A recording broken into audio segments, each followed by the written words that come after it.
Post University is a for-profit institution. We are this year inauguration for 125 years of our existence, so this is a big year for us.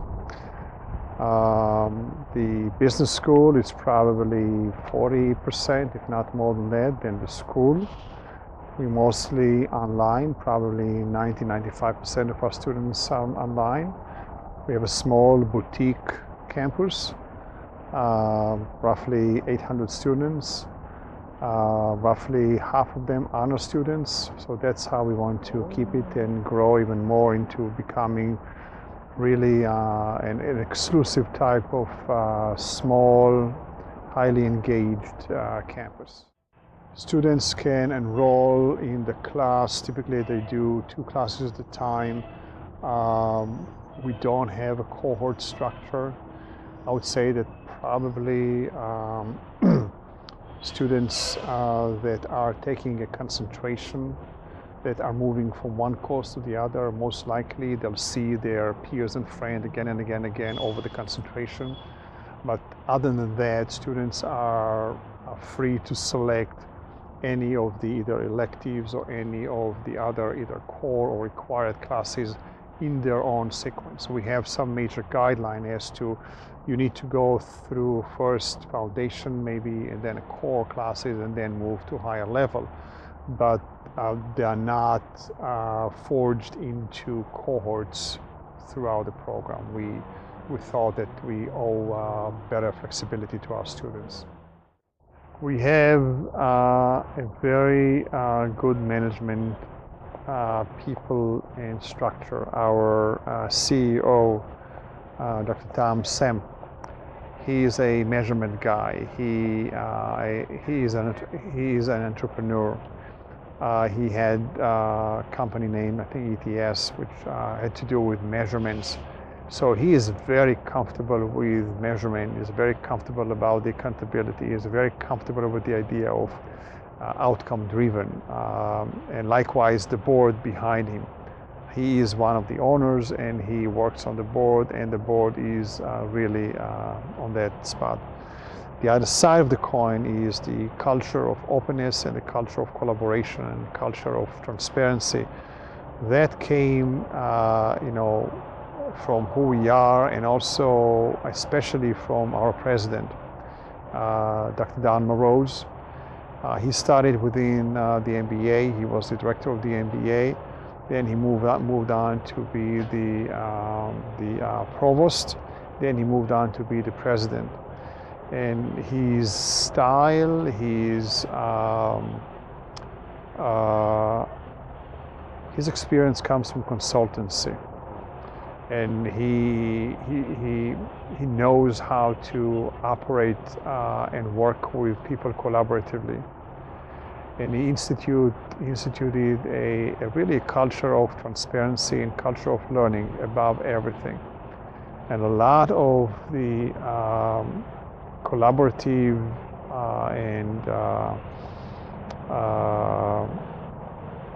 don't know how to collaborative and productive culture that we have is due to his personality and his culture. So we were lucky. We have an assessment committee. I am the chair of that committee. I am the assessment director. That committee, though, is limited to process and work on the outcome assessment only, because there's a lot of work that needs to be done there.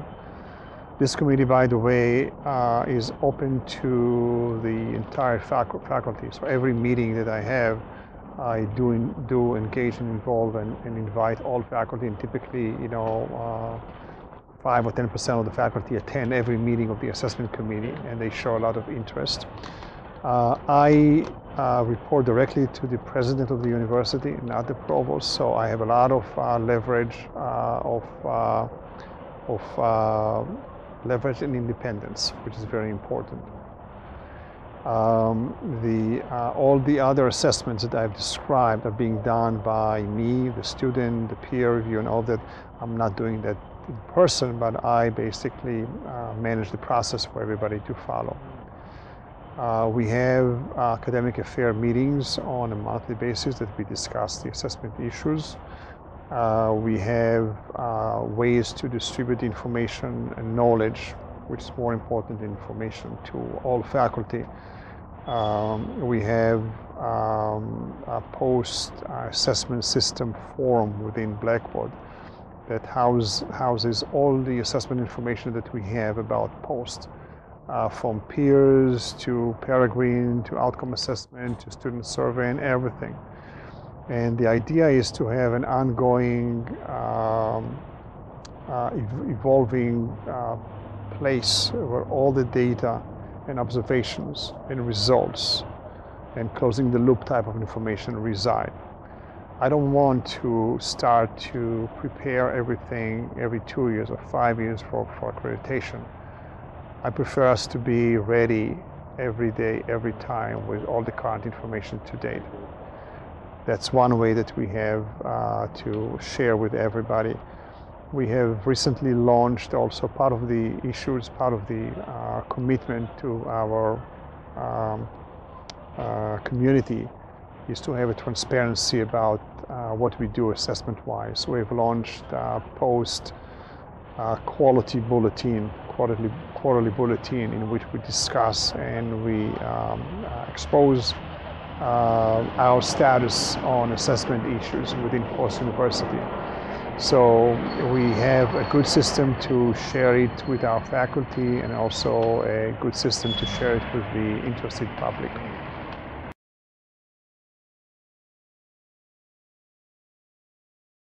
I'll describe the assessment system that we have at Post University.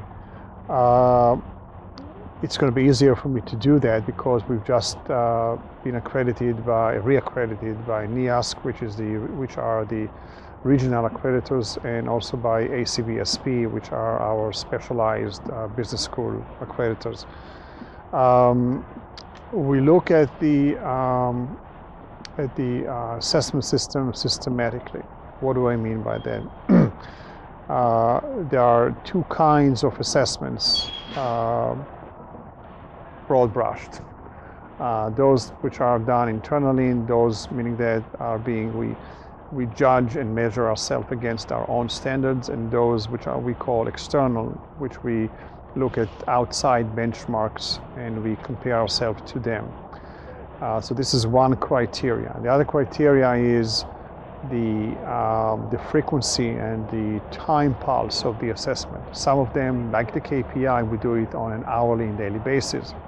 Some of them we do way less frequently. For example, when we do peer review, which are external review of our programs, we may do once every few years, or if there is really a need to do that because we have changed something in a major way. So that's the spectrum of the entire picture of assessment. So between the KPI, which are very tactical on a day-to-day basis, versus something which happens every few years, like peer review and comprehensive program review.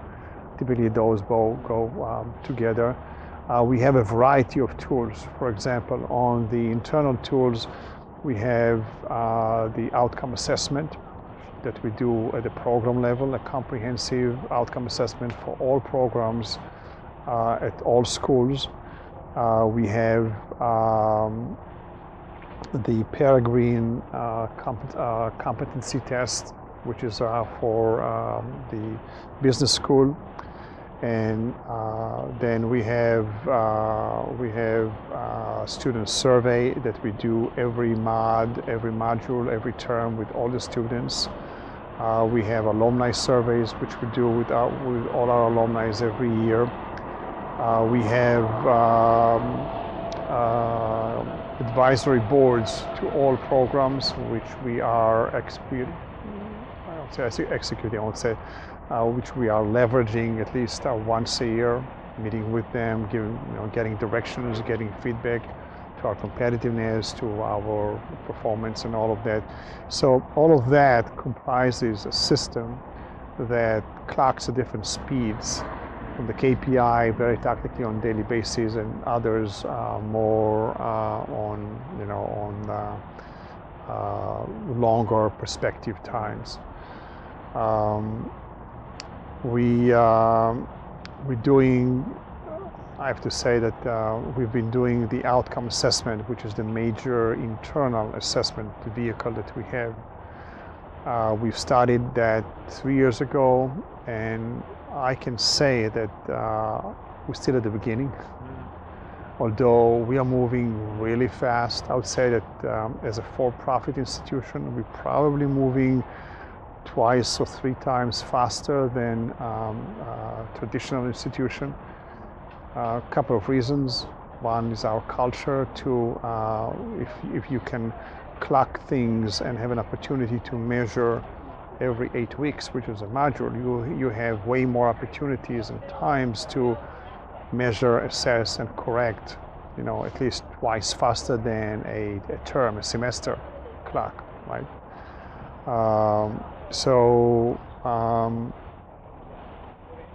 The reason why I'm saying we're just at the beginning is that not because we're moving slow, but because we realize that it's a very complicated process.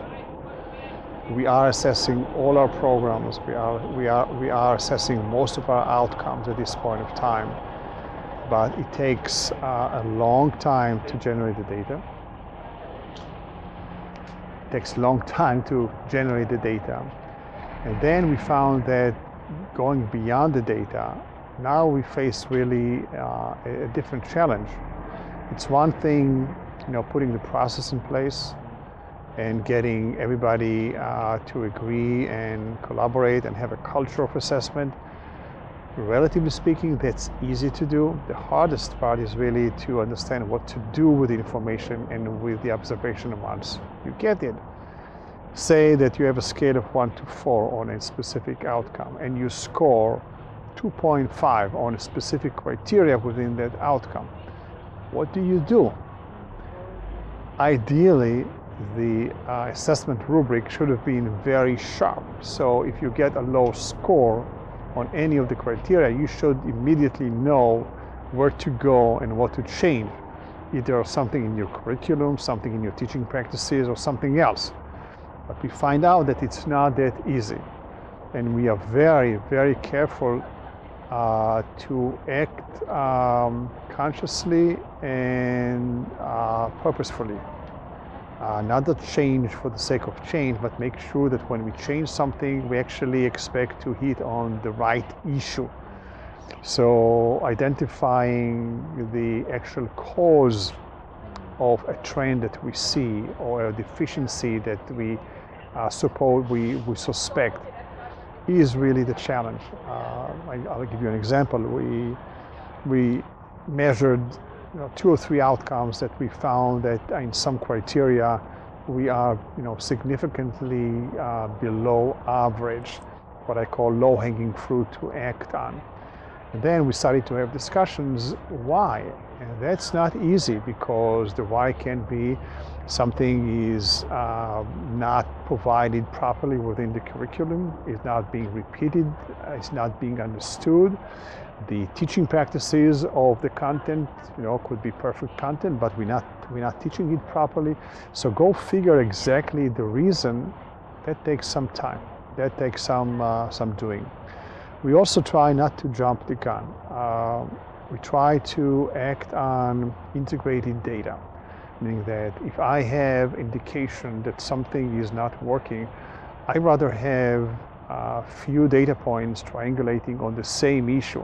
For example, if I see something out of place with the outcome assessment, and I see similar data coming from the Peregrine CPC test, and through the student survey, I see students complaining about that specific course and perhaps what we teach, I know there's something really true here. So I rather act on those type of integrated issues that have been at least found through integration of various data sources than jumping the gun on a specific isolated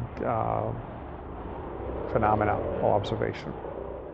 We've just started with the KPI, and we focused on providing the measurements, not so much the correlation or the association And the next step will be actually to assert causation, not just correlation.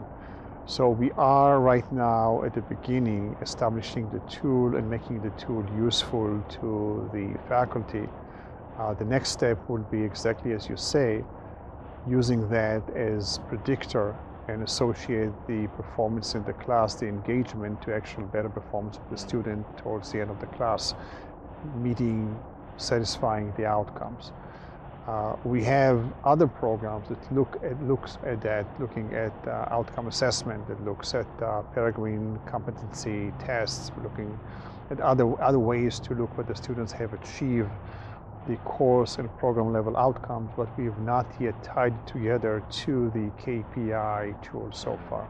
But this is something that we need to do.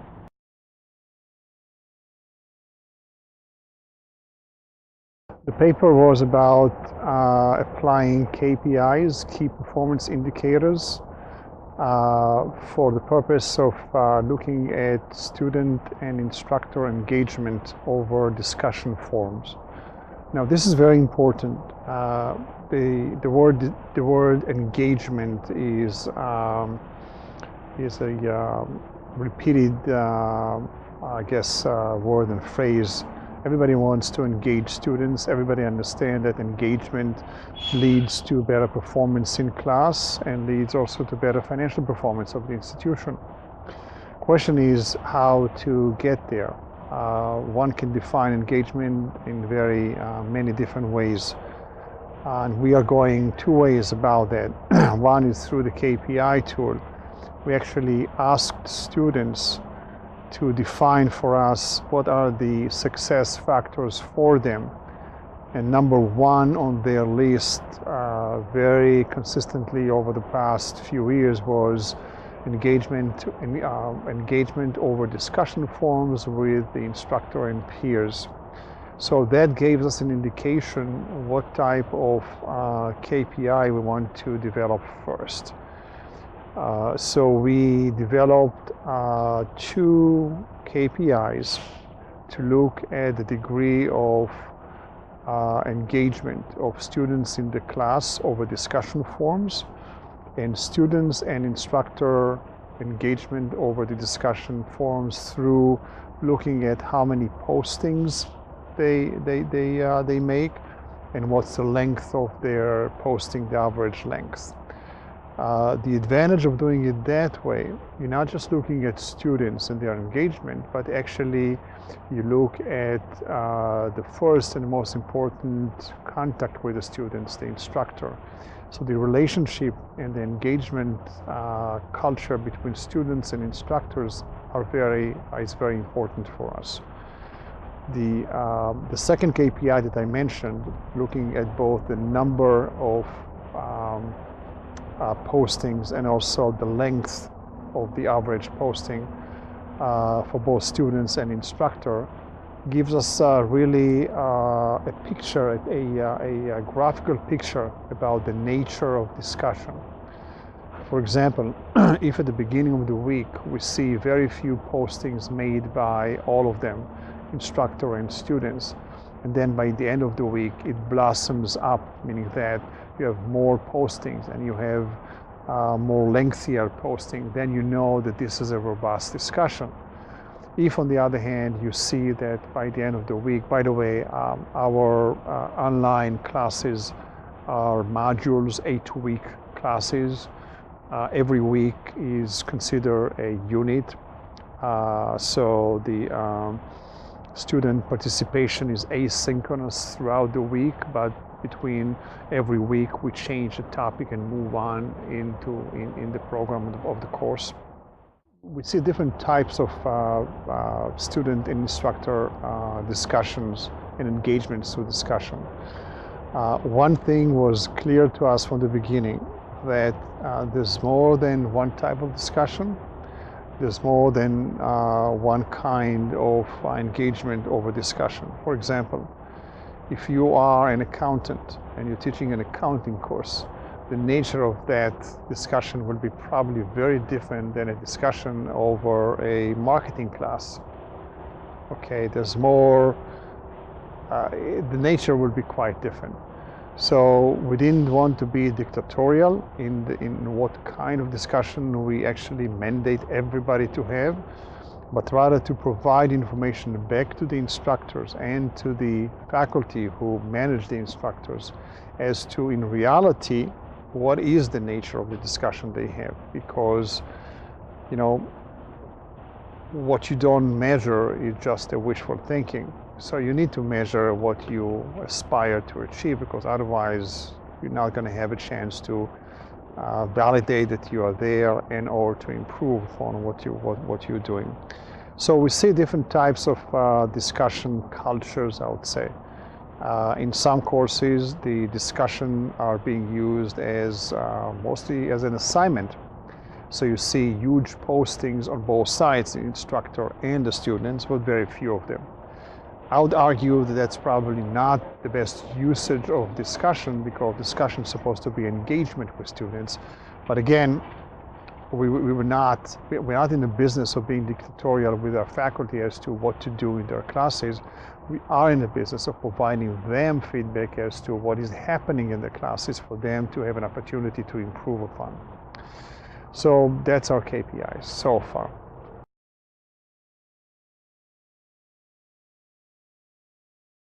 The data is collected continuously and is being aggregated continuously throughout the course, throughout the 8-week course.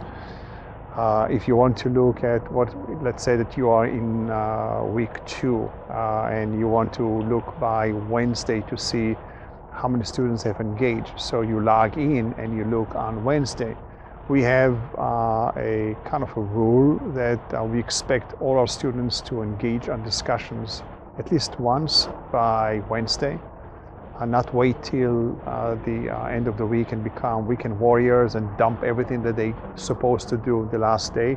That's not discussion, that's not good education either.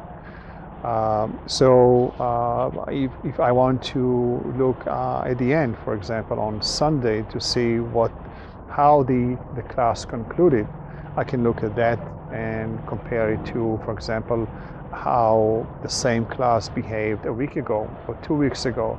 Or I can compare how a similar class taught by another teacher behaved in a different module or a different year. I have all that power to compare and see whether I can identify a trend over time.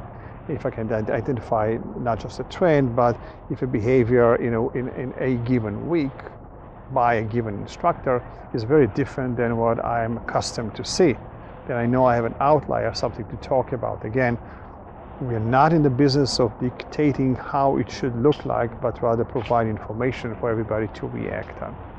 So it's a continuous accumulation of data, and instructors and academic program managers, these are our full-time faculty, can enter and log in every day, every hour of the week.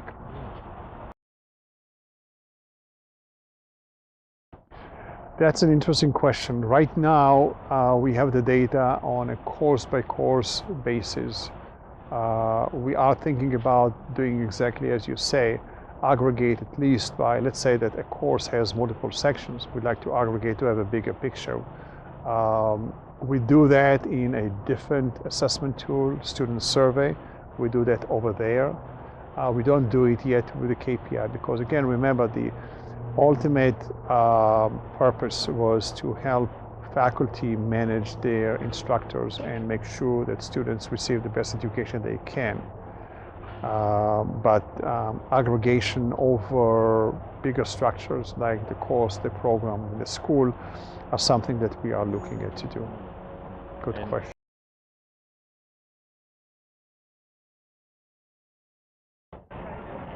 We are doing those surveys every module, every 8 weeks, and every term. We have two types of classes, either on a mod basis every 8 weeks, or on campus we do it on a semester base. We are much more successful with the online students, and I think I know why. These are more mature adult students, typically 30, 35 years old. They understand why we do that, And I'm trying to feed them also information about the usefulness of their feedback, not to color their opinion or judgment about how to rate things, but to provide them indication that there is value to that. So we've been doing it we have a standardized, by the way, student survey. I took all the student survey that everybody did and standardized it into one, so I can consolidate also into groups, into schools, programs, and see in comparative studies, do comparative studies. We get probably between 45 to 50% response rate. We get about 48% response rate for the undergrad, about 65% response rate for the graduate students. Now, it is a good enough sample rate in most cases to look at a course level, because a course has multiple sections. So if I have a response rate of 50% from a course that has 5 sections, each one of them 10, 15 students, it is good enough to make good observations with over 80% confidence level.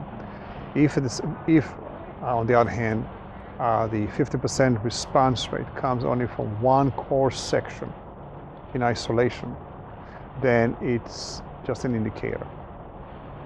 There's not enough of a sample size, 15 students or 20 students, and only 50% of them responded.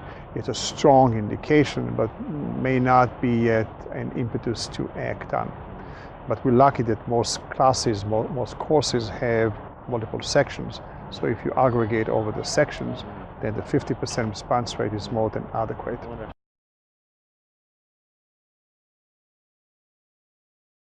We shied away from that. We use enterprise survey, and the survey is done, is executed by Blackboard. Students see it in their classes. It's a standard survey. They receive emails by the system every 2 days. I can prescribe that, and I do it every 2 days. I've tried so many different combinations, and all of them led exactly the same response rate. So I think it's something systematic that, on average, 50% of the students will respond. We have said that the survey is mandatory. They didn't budge because we really didn't have any way to enforce it. We are not allowed to withhold grades. So comes the end of the month or the end of the term, we need to provide them the grades regardless if they did or did not the survey. So we're thinking about creative ways to do that, and the next experiment will be probably to do the survey manually. As much as we despise doing it manually, I think we'll have to do it. We'll have to use, it is the culture of the students, and I think they understand the value. Now, 50% again on the individual course section may not be enough, because that when students respond, they are self-selected. They are not randomly selected. So one can say only the true interested students that have something to say, good, bad, and ugly, have actually responded, and you get a skewed understanding of the spectrum of the class, because 50% of them haven't said anything, so you have no idea what they think about the class.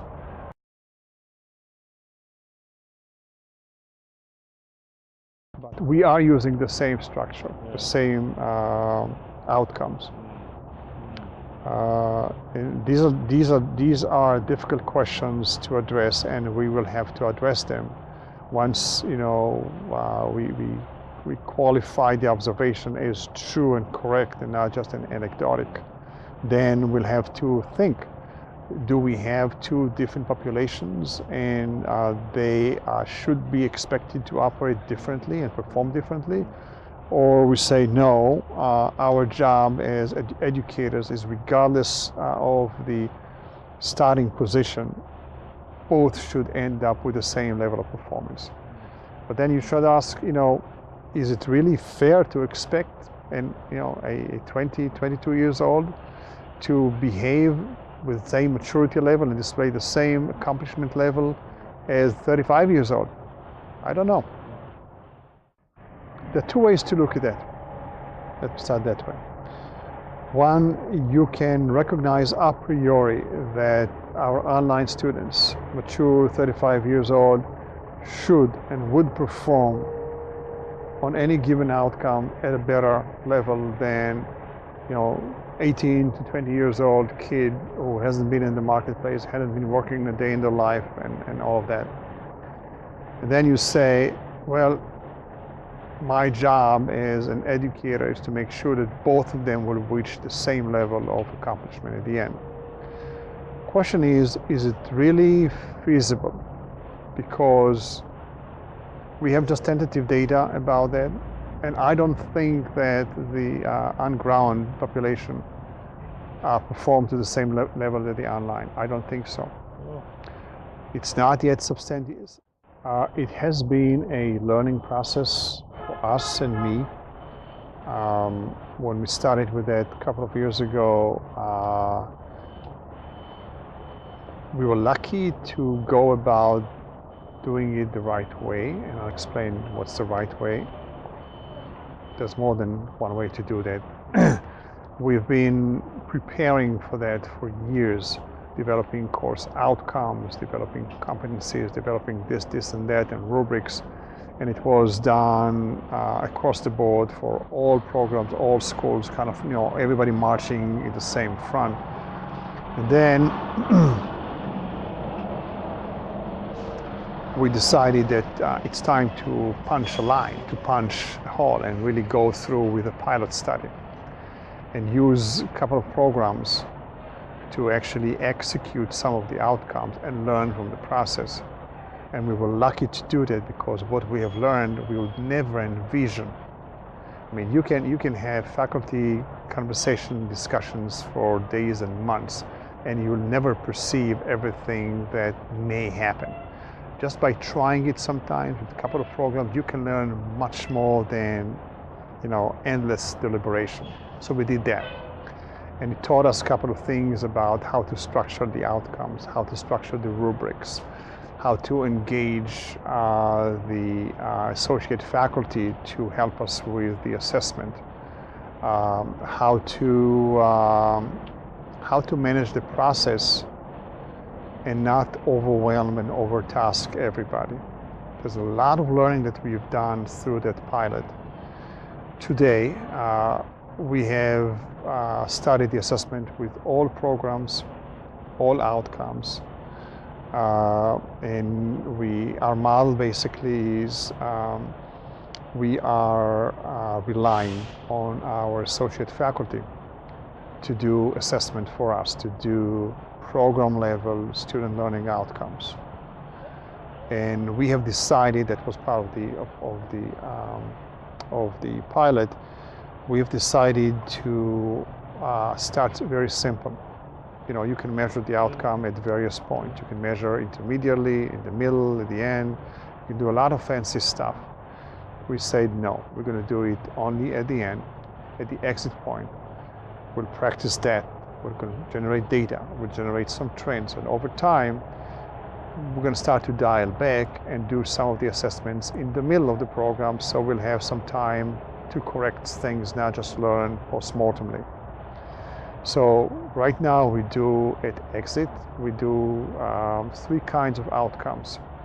We have program level, and those probably are 6, 7, 8 outcomes, unique for every program. We have some outcomes which are school level, that, for example, business ethics was found to be a useful outcome for all business school programs. So everybody adopted the same outcome, which saves a lot of time, right? So we do it across the school. And we have Gen Ed outcome, general education outcomes, that we do across for all programs and all schools. There is there is a higher demand on the courses to execute the 2 types of outcomes: the Gen Ed and the program level specific. And with the Gen Ed, there are two kinds basically of outcomes also. Some of them, it comes from the types of outcomes. For example, Gen Ed outcomes like critical thinking and written communication. Although the Gen Ed portion of the program is only the first half of the program, you want to test those outcomes at the end of the program because you assume that students over time would improve on their critical thinking, improve on their written communication. It makes sense. Some other Gen Ed outcomes, for example, like historical perspective, you teach it once or twice throughout their Gen Ed, and they'll forget everything if you'll wait till the end of the program to test them because they'll never address that issue or that content again. So our definition of exit level is the optimal level for that outcome to be assessed. So again, critical thinking and written communication are at the end of the program, and like other outcomes like historical perspective and others, which I can't recall right now, are being done at the appropriate place. We are outcome driven. We are not driven by programmatic gain. So we're not measuring how much students have learned from the beginning to the end, because we found out through trial and error that it's a very misleading guide. We know that students, especially young students, especially the on-ground students, they grow and mature so much that trying to apply, all their performance difference at the exit versus the entry just to the program will be falsified because there's a natural growth to them.